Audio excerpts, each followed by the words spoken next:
Hello, you wonderful people. I'm so excited to be here. I've been camping here for 5 days at this property that we just acquired in December of this year. And we have a crummy little RV that we've actually finally got running, which is wonderful because we can stay here without freezing.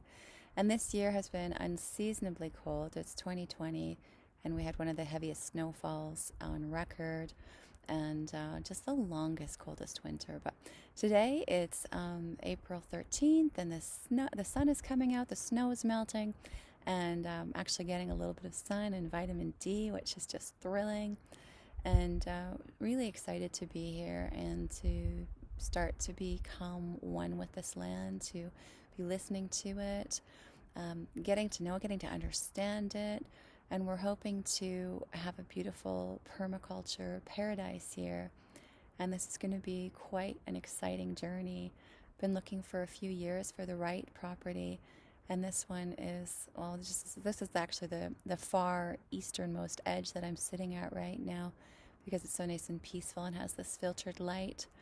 But we have a lot of different areas to explore. We have some wetland areas. We have a creek and we have a nice spring-fed pond and lots of happy birds. And we're hoping to do a fence line that's actually made out of different trees, different nut trees, and then other smaller trees in between them, fruit trees and berry bushes. And that'll become a living fence, so we really don't have to do so much work then to maintain it. So that's one of the things I've been doing today, is just pacing out the length of these areas and trying to figure out what we have to work with, really starting to map things out. So for me, 100 feet is 43 paces approximately. So that comes in really handy to do that rather than having to carry around a tape measure or a laser or something. Just to be able to pace out the land is exciting. And I've just really been thinking about how important it is to have autonomy, to be connected to the land, to have healthy food, to be more in control of your food system, to not be so dependent on the really delicate systems that are in place in our world. I mean, they're so fragile.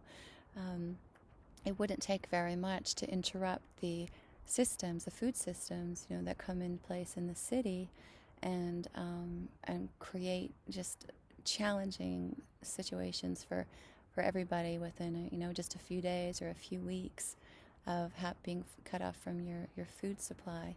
And not only that, but our food supply has been so monopolized by big agriculture and big business, and unfortunately their main aim is to create a profit, and often at any cost. So sadly, food isn't very nutritious anymore. A lot of it's very poisonous and toxic with the pesticides and herbicides and fungicides, and it's also damaging the environment, and it's causing all sorts of health problems with us. And we don't need to be feeding ourselves like that.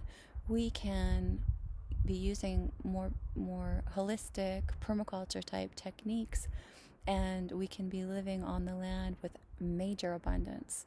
That it doesn't even have to be that much work. I mean, permaculture focuses on trees and lots of tree nuts and fruits, and then perennial bushes as well, like berry bushes and things that are going to come back every single year, that you really only have to tend to or plant once and then just tend to minimally.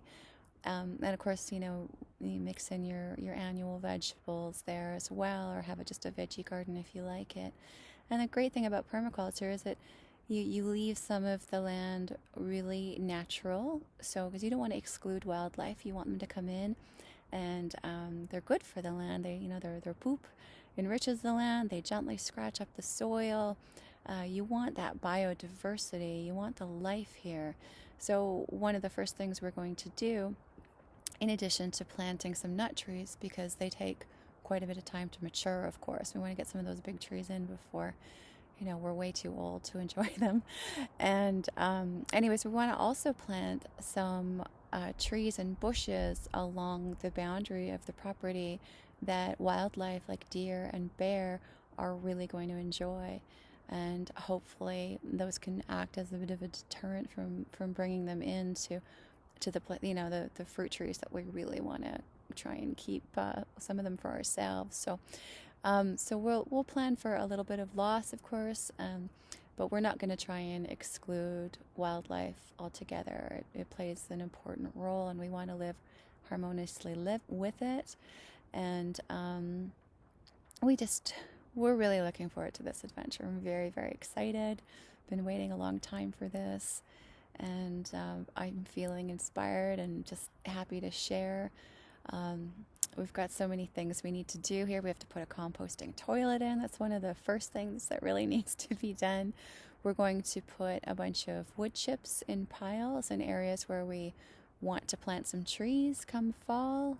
Some trees are hardy enough to withstand a fall planting. And the wood chips over time deteriorate and leave this gorgeous soil underneath. So you just sort of pull away the top layer and you can plant within them. This also is, a lot of it's bottomland, so there is very nice rich soil here. Some of it's a bit wet, so we'll have to be selective about what gets planted where and make sure they don't get wet feet. But we also do have higher benched areas like where I'm sitting right now, which will accommodate things that do like dry feet. And we're going to turn these trees that we plant into guilds, which are just a group of plants that really enjoy each other's company and really help feed each other, and they perform all sorts of different functions to make for a healthy little mini ecosystem. So a guild is almost like a mini food forest, and a little chunk of a food forest, and you can connect them, put them together later on, and they're just stunning. I'm just really thrilled. I'm so excited, and I just wanted to go on record here today. I've been here for 5 days, haven't washed my hair in 5 days, but you know what?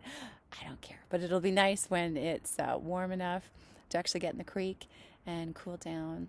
And yeah, that's all. Anyways, I hope you have a really beautiful day, and I hope you feel inspired to live more harmoniously and to figure out what you can do to provide some of your own food. Even if you live in a house or even an apartment or something, if you have a little balcony, you can have some pots, you can have little vertical gardens, you can use grow lights inside, and you can do some herbs. You could make sprouts. That's another wonderful way of getting some fresh greens.